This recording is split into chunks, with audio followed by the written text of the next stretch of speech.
course of the year and the experience he's gotten? I think the biggest difference I see in Mike is the consistency and his accuracy. I think accuracy is the most important physical aspect that a quarterback can have. We get to see it every day in the practice field, and everyone that's there gets to see the good ones, the bad ones. And I think over time, a quarterback has got to be very consistent. I think it comes from a couple of things. Number one, the guy's got to work hard by himself. When young guys talk about what they need to do, what can they do to get better, I think it takes thousands and thousands of throws in the off season by themselves. In days when it's raining, they got to go outside throw in the rain. They got to go outside throw in the heat, in the wind. They just got to keep going and doing it. They got to do it the right way. They got to take the right drops. Things that in the framework of the offense that we run, and it just takes thousands and thousands of throws, just like a pitcher, just like anyone doing some kind of fine motor skill. And so accumulated reps, I think, have made a big difference for Mike. And then the other thing that goes into it is the mental reps and being in the games and seeing things happen live.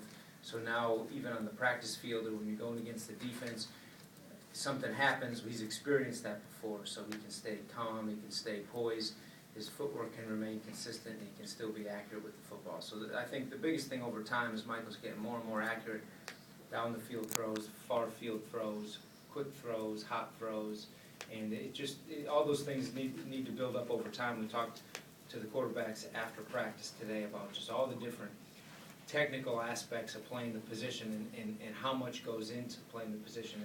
And every day we work on throwing deep balls, well, we've got to get a little bit better. And then the next time we work on something else, it's got to get a little better. And over time, we want all those different areas to improve, and it should show up with increased production. Bill, what have you seen in Auburn's defense in your scouting so far? I think they're going to be a big physical defense, and I think they're going to play fast. And some of the things we've talked to the players about is that in practice every day, I think we need to bring a real physical mentality when we're practicing, especially the run. Days when we have our shoulder pads on, we got to make sure we're using them, because I just think that the beginning of the game is going to be physical, and so I want to make sure we're prepared offensively for what it's going to take. And the other thing that we've talked to them about is similar to when we play some of the faster teams that we play. When you get the ball in your hand, you need to go north and south. And I think when you play a fast team, and there are differences in some of the teams that we play, when you play a fast team, if you make an extra cut or try to cut back, then they're coming.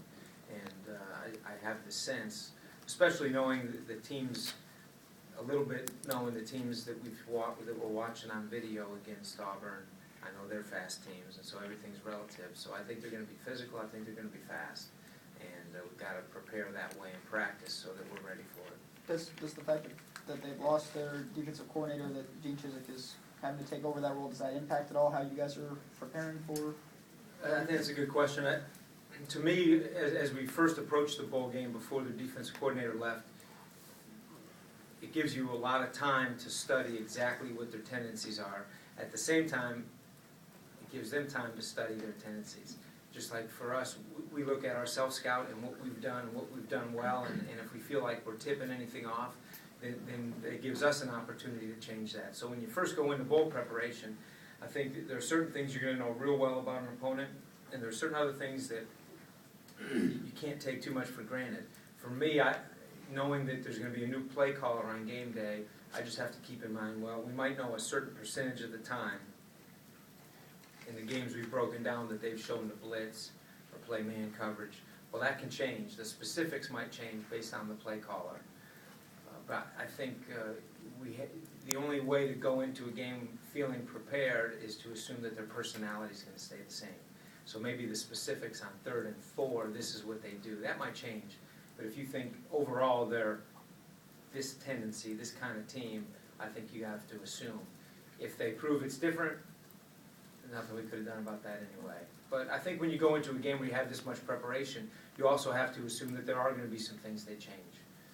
You know, and that's just how you go. So we certainly have plenty of time to make sure all of our schemes are sound, not only against the tendencies they've shown, but with the ability to adjust to whatever else might come up. The last 2 games, you did not run the ball as effectively as you had previously. I'm sure you've studied that. Some of it, I'm sure, was the opponents. What's your take on that? Well, it was disappointing to us, and I had a chance, Doug, to look at every one of the runs that wasn't efficient in those games and chart them out, whose fault it was. Usually it's more than one, you know, when that happens. I agree with you that those were two good defenses we played, and you have to keep that in mind. I also think that there are some things that we can do better. Probably don't want to say too much specific about it, because hopefully we've corrected those things, and that'll show in How much we can have. offensive line backs, I guess, combination? I think it's a mixture, I really do. When we charted them out, I think I would look at it more in terms of, okay, when we're running an outside run and we weren't effective, why was it? It stands to reason most of the time it's the point of attack blocks. When it's an inside run, it can be spread out a little bit more. I think it was a mix. I think I also have to do a good job looking at myself, how I called the games. You Was I talked doing the about right tendencies things? earlier. Do you think? We always have tendencies, and that's part of why we shift in motion, because we know we have tendencies. And so they know we're going to run the power, for example. But I just want to make sure, and I learned this from Coach Gibbs a long time ago, he'd say, hey, they know we're going to run this particular play. Just make sure in practice, when they hold the card up for their scout team, it doesn't look exactly how we're going to run it. Are those